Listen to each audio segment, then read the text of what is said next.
અત્યારે બધા કહે ને માણાની ઉંમર 100 વર્ષ, પણ જીવન જીવવાની મજા 40 વર્ષ સુધી જ આવે.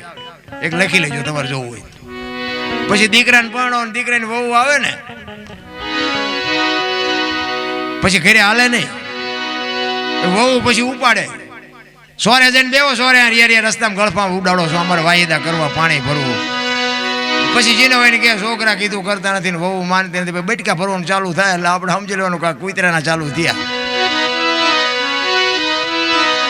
પછી સોરે જઈને બે પછી આ બેનું દીકરીઓ પાણી ભરીને નીકળે ને આમ કરે, કુના કરના હતા જીના હોય ને કીડિયારું પૂઈને શું તારે આમ આમ કરીને જોવે ભલામણ સમજી લેવાનું કે આ બગલાના ચાલુ થયા. પછી છેલ્લે બીમાર પડે ને પછી આપણે ખબર કાઢવા જાય ને ત્યાં આપણને આપણી પાસે બાપુ રગ હે દરબાર ભગવાનને કંઈક અરજ કરો, મારી દોરી તાણી લે, હવે આ ભેદના મારથી જીરવાતી નથી. આપણને એમ થાય કે આવેલા શેલા સોર્યા સી ચાલુ થયા. આપણે કેવું પડે કે અહીંયા ફીનલા છે, વીટાળી રે તારે તારી દોરી ખેંચે ને. જીવન જીવવાની બાપુ. અને એમાં બાપુ જે ભજનાનંદી મહાપુરુષો થઈ ગયા એને તો બાપુ છેલ્લા શ્વાસ સુધી મોજ કરી છે. એને બાપુ કૂતરા બગલાનું કંઈ આવતું જ નથી.